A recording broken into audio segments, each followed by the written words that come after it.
X adviser minister of finance Khaqan Najib साहब ने हमें ज्वाइन कर लिया है। सर, भारत को बैटलफील्ड में भी शिकस्त का सामना करना पड़ा है और सिफारती महाज पर भी उसकी सुबकी हो गई है, क्योंकि अब वेस्ट भी बता रहा है कि कैसे भारत ने मिन्नतें की हैं कि सीज फायर हो जाए।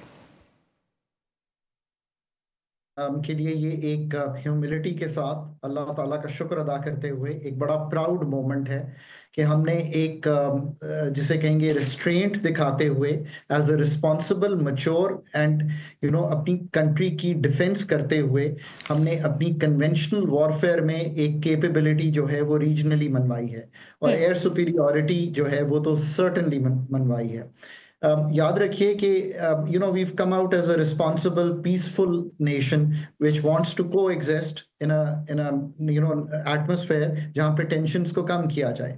I think हमें economic जिसे कहेंगे सिफारती और सबसे बढ़ के हमें एक ग्लोबल स्पेस मिल गई है। मैं ये बड़ा कॉन्सेप्ट जो है एक्सप्लेन करना चाहता हूं कि पाकिस्तान की जो एक इंक्रीज्ड इंटरनेशनल स्टैंडिंग आई है एज अ रिस्पॉन्सिबल नेशन, एक nuclear nation, missile field nation, हर तरह F-16 से लेके J-10 थंडर तैयारे तक, प्लस एयर के ग्राउंड टू एयर कैपेबिलिटी वाली नेशन, बट अपनी रिस्पॉन्सिबल नेशन, और फिर एक जो इन्फ्लुएंस है और room to manoeuvre both diplomatically और इकोनॉमिकली बहुत मिल गया है हमें। ये बहुत ही एक इम्पॉर्टेंट इरा है जिसमें पाकिस्तान एंटर कर रहा है।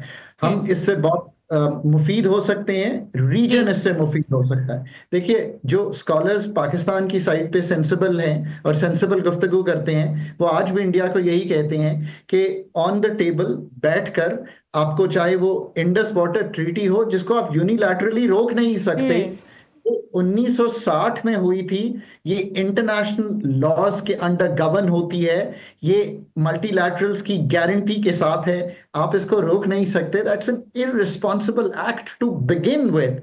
और क्या आप समझते हैं कि आप 25 करोड़ अवाम का पानी रोक लेंगे? समझने की बात यह है, ये एक बहुत ही जिसे कहेंगे इल थॉट आउट प्रोसेस है। उसकी वजह इज द फॉलोइंग।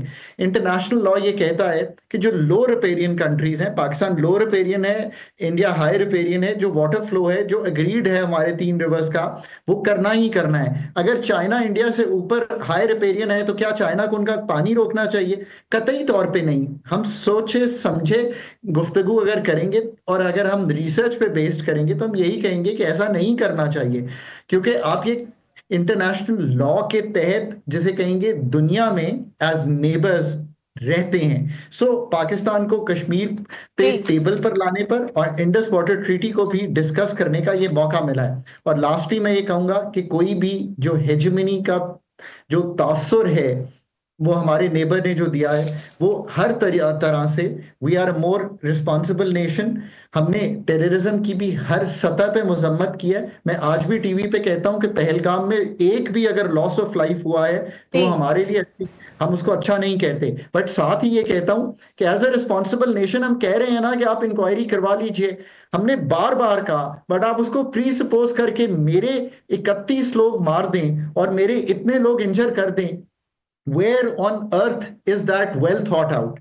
So जो better conscience है, जो better wisdom है, that should have prevailed. It didn't prevail. मुझे इससे एक discomfort होता है कि ये वहां पे prevail करना चाहिए था। चले हम आज भी यही कहते हैं कि ये आज prevail करे और पाकिस्तान इंडिया के साथ टेंशन्स को कम करने के लिए आगे बढ़ने को तैयार है, अमेरिका सालिसी करने को तैयार है, चाइना साथ खड़ा हुआ है, सऊदी अरेबिया है। ये सारी वो नेशंस हैं जिन्होंने रहना है, ट्रेड करना है।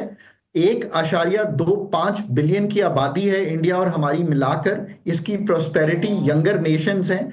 So let's think this through. ये किसी तरह भी जो इस वक्त प्रोवोकेशन का बिहेवियर रहा है, इसने किसी को बेनिफिट नहीं किया। उनको इकोनॉमिकली भी एयर रूट्स बंद होने से तकलीफ हुई।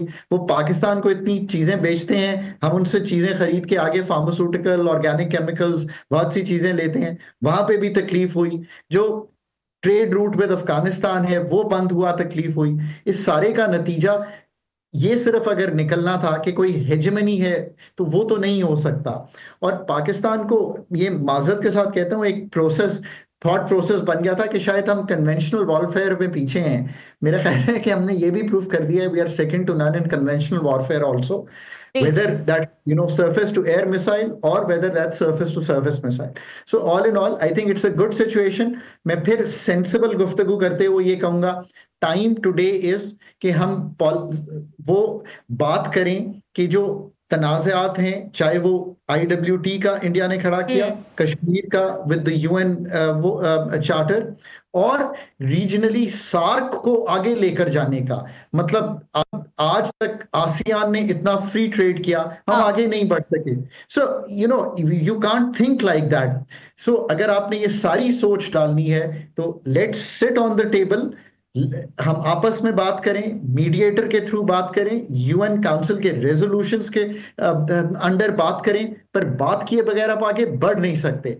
I think Pakistan nation deserves a PAT on the back, the armed forces of Pakistan deserve a PAT on the back. और लाइटर नोट पे मैं ये कहूंगा कि थ्रू आउट हमने अपना जो लाइटर साइड है, जो मीम्स और जो ह्यूमर को रखा, I think that's a great story for Pakistan. हर वक्त सेल्फ लोदिंग करने वाले लोगों को मैं पाकिस्तान में भी कहता हूं कि यार, we need to have a mindset which is different, and today is that mindset के लोगों ने बहुत एक जिन्हें कहेंगे मीम्स भी बनाए।